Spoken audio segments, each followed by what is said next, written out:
So I'm going to ask everybody today we're going to go around the room, and I want you to introduce yourself, and I want you to share a favorite memory that you have of Wyleek. And we'll start right here. Ashley, I was his girlfriend / baby mom. Wyleek came into my life, and his smile was bright. He lightened up my day. At the moment that I met him, I was depressed, and he made my life way better. Every day, he would make sure I was okay. Even if we was arguing, he would tell me. He would always say sorry.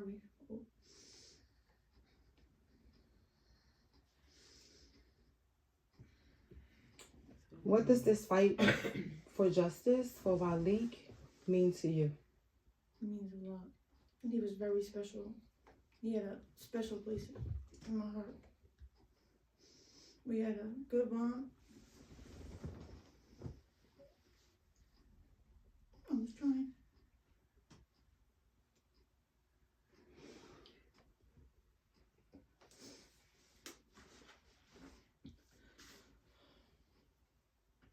How has this loss affected your family,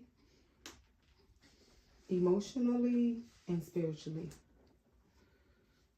It messed me up bad. There's so many memories in my house that I don't even want to be there anymore.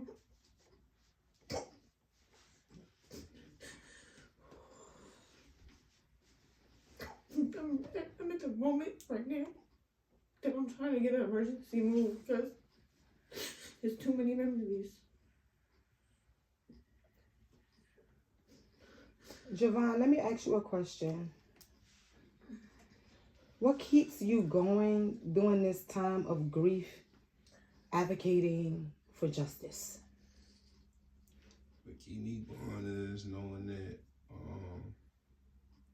knowing a lot of things about my place here and my role into my family, my role as a young black male, knowledge of my role as a male dealing with another black woman or any woman that is around kids or is a daughter to somebody, you know, my role as a human being on earth. Like, I know that certain things ain't supposed to happen. As an older brother, the oldest brother, and you know, like the head sibling in my household, I always was able to assure that, you know, my little brother ain't gonna go by gun violence and no street beef. My little brother, he ain't gonna be no victim to this. You know, I'm not gonna let my little brother succumb to this. You know what I'm saying? So it's like, my drive is, we didn't let.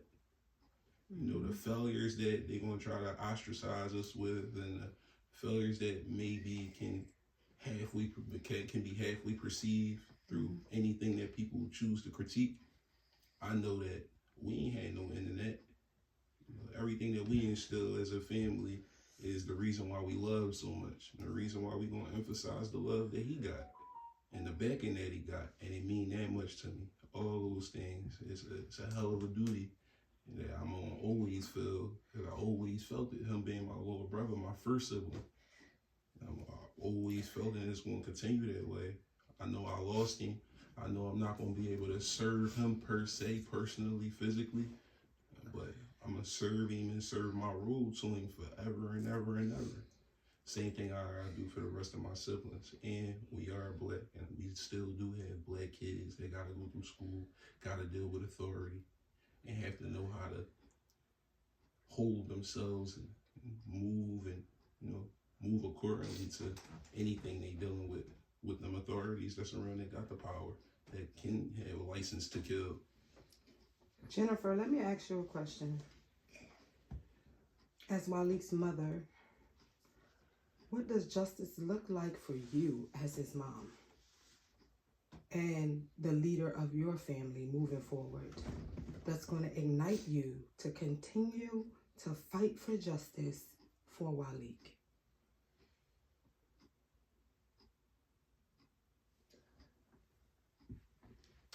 I only have God to help me with my children to get through this. I don't know, day by day. I don't know. have answers. The only thing I can do is talk to God and wait on God. Dad, I asked you the same question.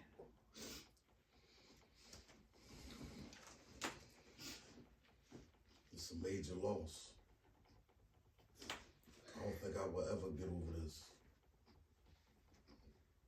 Just like Jennifer said, all I can do is pray and ask God to help us with justice. Because I ain't never seen in my wildest dreams that this will ever happen to my son. For the public that's watching this thread, and for the people that don't really know Wyleek or this story, how can we best support the family and the fight for justice for Wyleek? Spread the word. I need an autopsy for my son. I need answers. The law is holding them. They won't give me answers. Yeah, the officer is placed on administrative leave. It's not no help in getting anything, any information that can be used to hold nobody accountable. And my biggest thing is for people that, kill people, they get sick under the jail. Like they get their life taken, illegally. So it's like these people gotta adhere to the same restrictions, the same rules, and the same laws that they enforce and supposed to serve us for. It is asinine for it to go any other way. It's bad. It's not a model that the world should look at and be able to call someone a hero out of. This is a general question. And it probably is going to generate a raw emotion. Okay? When did you first learn about what happened on March 6th? And what were you told? My son called me. It was like around 11:15, and he reached out to me, and I never heard his voice like that before. He was like really upset, and he told me, "Dad, I'm going through something," and the phone hung up. So I was waiting for him to call me back. He never called me back, so I'm getting worried. So I called him, kept calling him. So I said, "Waleek, answer the effing phone, because I'm scared now, because I never heard my son sound like that before. Never." So when he called me back,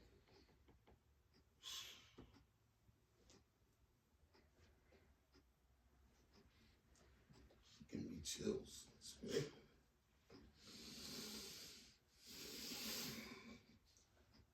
When he called me back, I just hear crying in the background.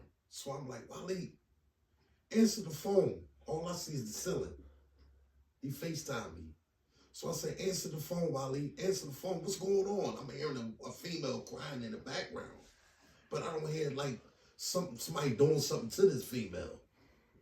But I just hear her mouth like screaming and stuff like that. And then right after that, I hear the door being kicked in. And I'm like, "Waleek, what's going on? What's going on?" I'm just screaming like, "What's going on?" Like, it's crazy. And right after that, I hear all these gunshots. And I felt it I just felt it like something just left my chest. Like I knew my son was hurt, was going. I just felt it. And something I just can't get over. Like I think about it, I can't sleep. I can't eat. I try to forget about certain things, but it's hard. Like it's hard. Like I heard them assassinate my son. Like they assassinated Malcolm X and Martin Luther King.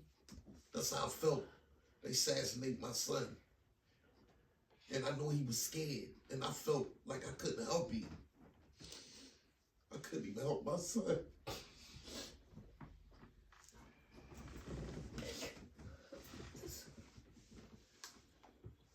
I feel like a failure. I can't help my son.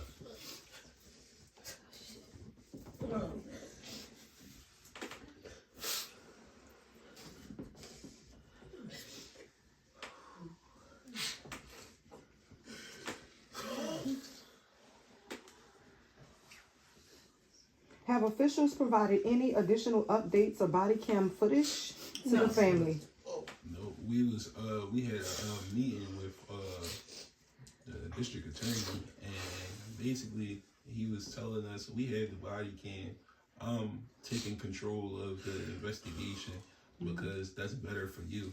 And also, we had the body cam footage is very short, and he advised us to not see it, which I totally disregarded and told him that, you know. I'm sorry. I'm gonna need you to repeat what you just said. So, your family was advised that you were actually told by the district attorney that we have the body cam footage. We have it, but we don't suggest you watch it. Yes. And why did they say that? Because in his words, because he said the same statement I'm about to say to y'all multiple times during this meeting. This is the day before his funeral service. Mm-hmm. He said, what difference would it make?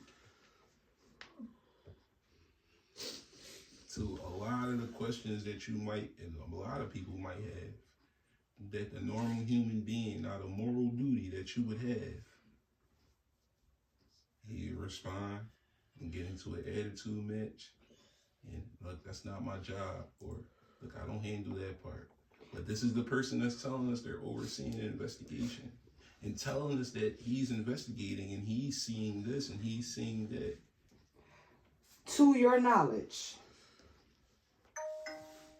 was Wyleek armed at the time of this incident? It's confirmed he wasn't. It was confirmed by the DA, Kevin Still. Yes. He said that the officers were cooperated and said that my son was unarmed. So at the time of Wyleek's death and at the time of the intrusion, Wyleek was an unarmed black male inside of a vicinity that he called home. Yes. At the time of his death. With his father on the other end of the phone looking up at the ceiling. Yep, and he breached and shot. Breached and shot. They know that his father was on the phone. They can't get away from that. No.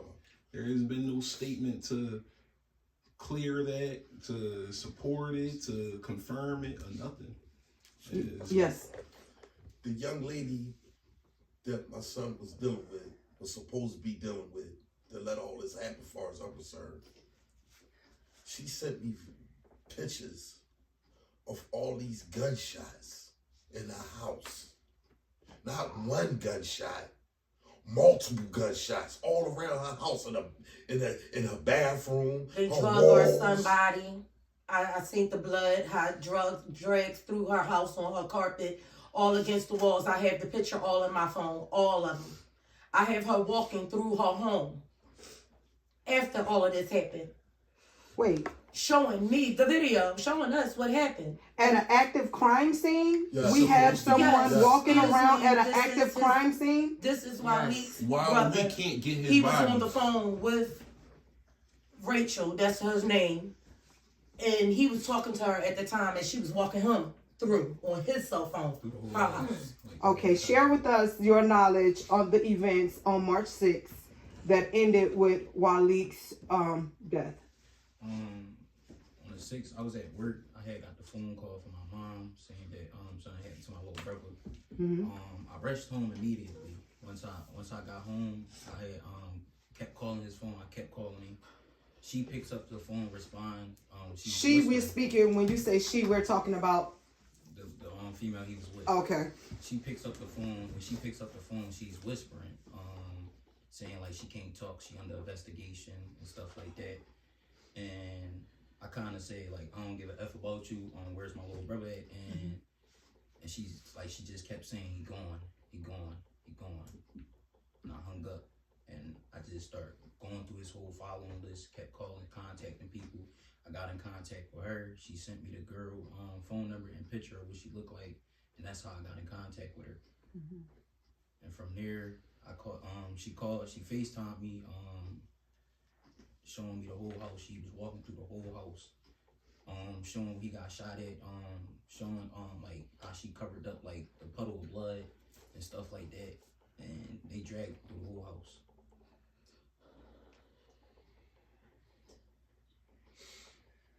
We got videos and pictures to prove it. So they can't cover that up. At all. So obviously the young lady that we're speaking of is not in our interview today. So we're going to say all of these things, even though we know that you have firsthand account and firsthand video footage. We still going to use the word allegedly because this is an ongoing, active investigation. And so with that being said, did I mention that she's 34 years old and my son was 19?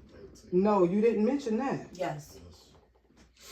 34, 19. Yes, sir. Yes, absolutely.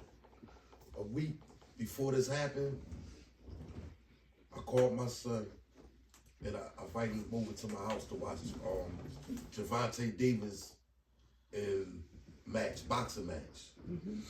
And my son said, "Dad, can I bring my girlfriend?"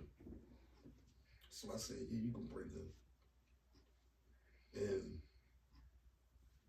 when she came over, I just was, this is my son. And I'm just checking the girl out while watching TV. And What was your first impression? It was like, it wasn't no problems, no domestic, they wasn't beefing with each other. They was hugging. Loving, Yes. loving, okay. And my son said to me, "Dad, I'm getting married." I Whoa. said, "No, you're not getting married. No, you're not." And she said, I told you. I said, "You too young to get married, Waleek. Take your time. You're not ready to get married. You're only 19. And then that's when I found out that this girl was way older than my son. But So how old was Wyleek and how old was the young lady he was dating? she was 33, 34, 34 years old. And Wyleek was 19? 19. She just turned 19 Just in turned December. 19, December 4th. Wow. So in the reports that was made public, one of the things that the police department has stand close by was the fact that Wyleek was holding the young lady hostage at the time of the incident. I have it on video. I have it on No, my. wait a I'm minute. sorry. It was March 5th, he called me. The day before. The day before. Okay. And he said, "I need Uber." And I said, "Okay, let me go next door because I'll be doing Cash App for cash." So I got the cash to put on my Cash App. And the phone hung up. I go to call back, I'm blocked. So she had to take his phone. So the young lady that was allegedly being held against her will. Let me just make sure I'm understanding. They're just because there's a lot of information coming, so I just want to make sure I'm understanding. Can I say something? Yes. How was she held against her own will? And when this happened, her daughter was in the living room doing her homework, took the dog in the room, went outside and called the cops. That's somebody being held against their own will. Let's go back for a minute. Let's just turn the wheel back a day, right? And so back to you, Ashley, right? 10 p.m. So Ashley, you're telling me that you got a phone call from Waleek requesting an Uber, meaning I want to leave, right? And so you went to take your cash and put on your Cash App card to help him get an Uber to leave the place the day before where he was apparently holding this young lady against her will, correct? Yeah. Okay.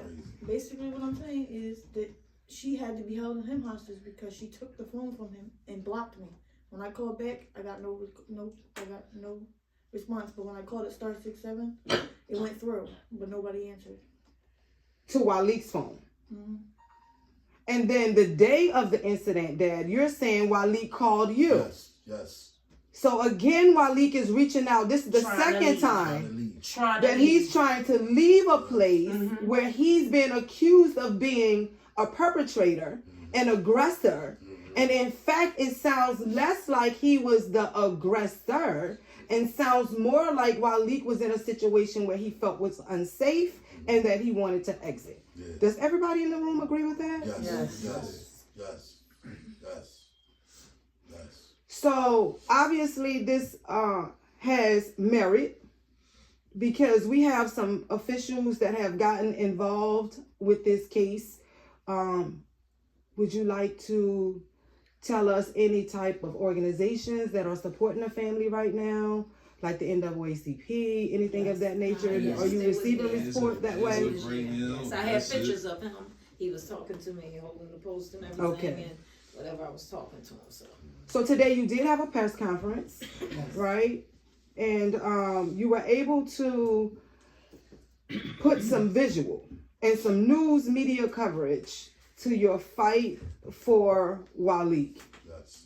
Yeah? For the first time, because nobody still contacted the mother or the father and told us about our child. That Montgomery County still won't talk to me, so I know nothing. I know nothing. When you say you know nothing, elaborate. Tell us what I know Tell that us they what killed my answers you're son. looking I know for. that they killed my son. That's it. Okay. Yes, sir. When it first happened, I went straight up there. I went to the hospital. The young lady told me on the phone, told my fiance on the phone that what hospital they had my son at. So we rushed to the hospital. They wouldn't even let me see my son. So they sent me across the street to the police station. As they did me, the same way they did me.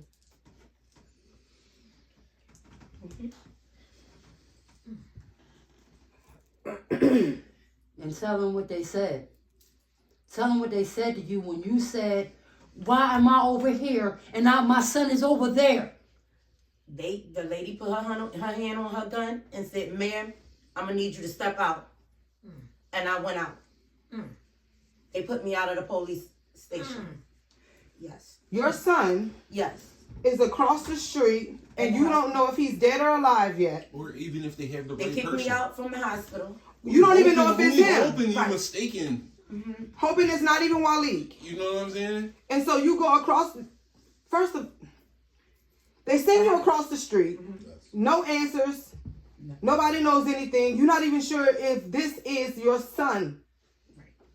You go and you receive aggression from the police department. I'm going to put my hand on my gun and tell you to exit. Period. And I looked her dead in the face and said, "You're telling me this because y'all killed my son." And that's she just said- exactly what I did. And her words were, yes, Yes. he's dead. He's dead. The audacity, and that's, and Yes. that's my biggest thing. The audacity, like as far as my rule, that's what I wanna. I don't wanna say attack, but that's what I'm gonna counteract. The audacity of everybody in these positions to even have a voice to be heard about a situation that's sensitive. You know what I'm saying? The audacity of them. You know, that's crazy. Yeah. You know, that should only be frowned upon from anybody, no matter what kind of taxpayer you are, what bracket you in, Right. you know, any hardship or success. I would ask you what unanswered questions that you have, but clearly you have no answers. There's nothing that's been provided to you. Everything that you know at this point in time is all information that the family collectively has gathered independently, seeking answers and seeking justice for Wyleek. So, excuse me. Yes, go ahead, sir. I kept saying everything was investigation. Mm-hmm. Every time I asked them a question, they told me it was investigation. Everything is under investigation. Yes, yes. So they're saying we can't share information with you because we're investigating. Mm-hmm. But aren't you a part of the investigation as the family members When of I walked Wyleek? into the courthouse, they was ready like it was a football play. I'm sorry. Me and my son walked in that courthouse. They put their hands on their gun and they was all in position, all over the place, with their hands on their gun, all waiting for it. They watched us come in the doors. They was ready. Like, you just killed one of my sons. Then they told me he couldn't come with me. And I said, you killed one of my sons. This one is coming with me. All this to get to Kevin Steele's office. Wait, After you had an appointment with Kevin Steele. You go to the courthouse, and when you get there, you're met by An army of officers. K9 Armed unit and included. ready. Armed K9 All the way and to ready. the elevator. K9 unit included. Hand on their guns, armed and ready. If she'd have blinked the wrong way, they'd have shot her too. And my nephew. And you think you're going to get away with this? Do you really? Do you really? Because you're not. We coming for everybody. We coming for everybody. Cops, hospital, we coming for everybody. Too many black and brown young men and young girls are being murdered, killed. And it's being swept under the rug like it's nothing, like it means nothing. We shouldn't be burying our kids. They should be burying us.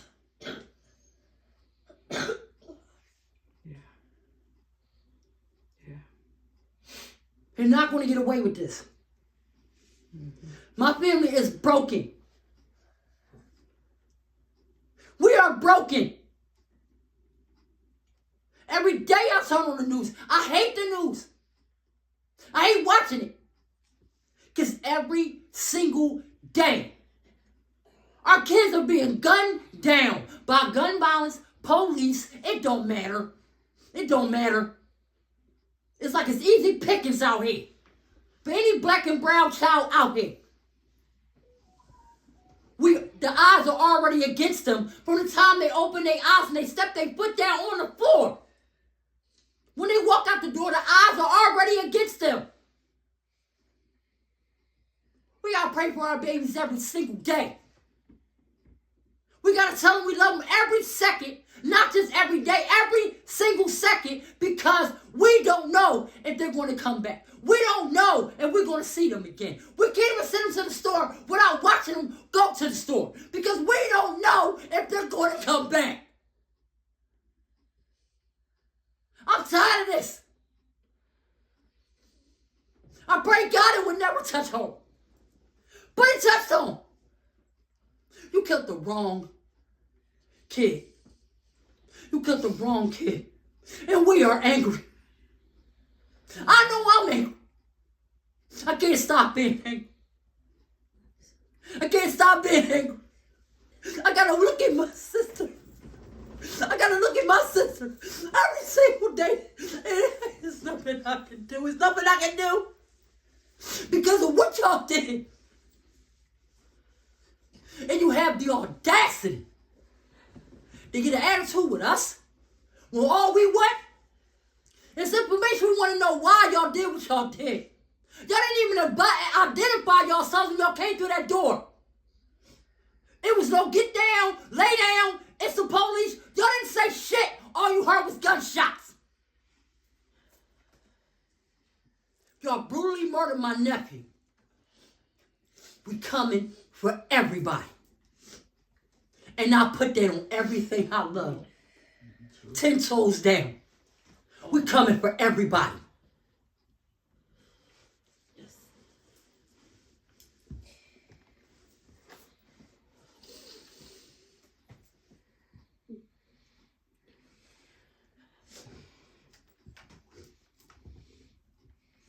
What's your name right here?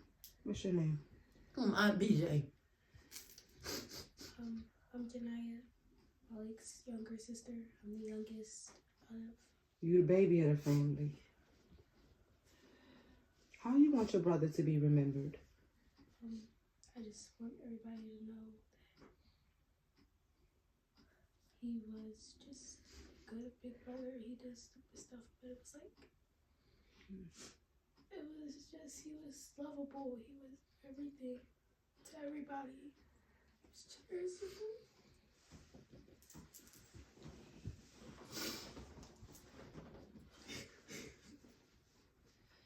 Dad, how would you like for your son to be remembered? He was a good kid. He was a good person. He wasn't what they said he was. I mean, when I got a lot of things on my mind, he called me, made me laugh. That's what I'm gonna miss. His phone calls. His phone calls is everything to me. I mean, he was the best. I call him Little Hot Sauce. I call him Little Hot Sauce. That was my guy. That was my best friend. Mm-hmm. He was my best friend. Mm-hmm. I mean, we beef a little. We little beef. He could call me about basketball games. We game war about basketball games and stuff like that. When my team ain't playing good, he call me, mess with me. I'm like, Waleek, stop playing with me. What's up with your Sixers, Dad? Your Sixers, they bums, Dad. What about my team, Golden State? They all that. I'm not gonna get that no more. Yeah. Mm-hmm. Yeah. He was the best ever since he came out of his mom's womb. I was proud when I found out that she was pregnant with him. You know what I mean? He was the best. Mm-hmm. I'm always gonna represent my son. Mm-hmm. I'm not gonna never forget about it. He can't be replaced. Nobody can replace him. He got a special part of my heart. He came at the right time. Mm-hmm. My birthday on Jay-Z birthday, Dad. Hey. Yeah, I'm that boy. You know what I'm saying? Right. You know? Right. His phone calls used to just be the best. And his swagger was all that. Mm-hmm. His favorite word, bipping. You know what I mean? Mom, I gotta teach you how to bip, Mom. I'm the best looking kid you got, Dad. I ain't like that. I'm the best looking. Look at me. Look at me. Get none of that no more, man. That was my guy, boy. Auntie, how do you want Wyleek to be remembered?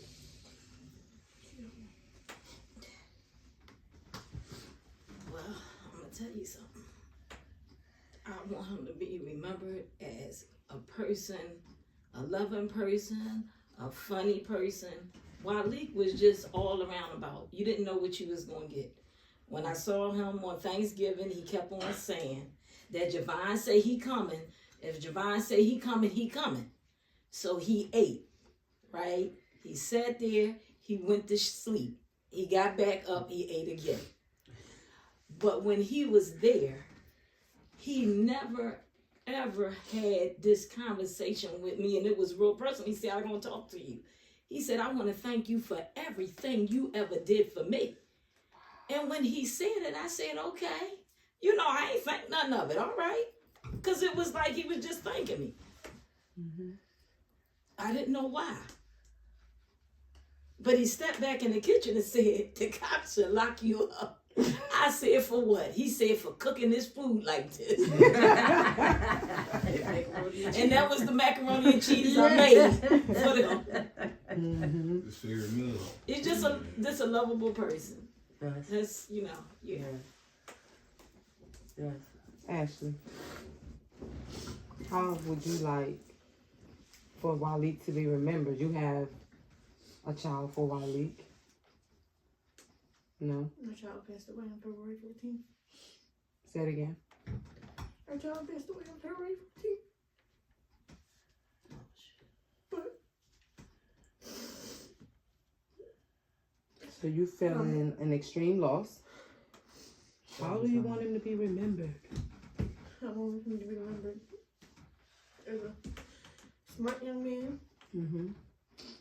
He cared about me a lot. He cared about his whole family. He talked about them every day, all day.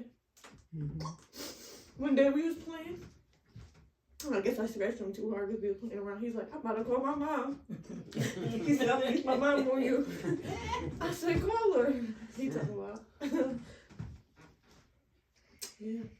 He knew how to keep a smile on my face. Before he would come to my house, I have another 4-year-old daughter. He wouldn't say hi to me, nothing. He would go in there and be like, best friend, where you at?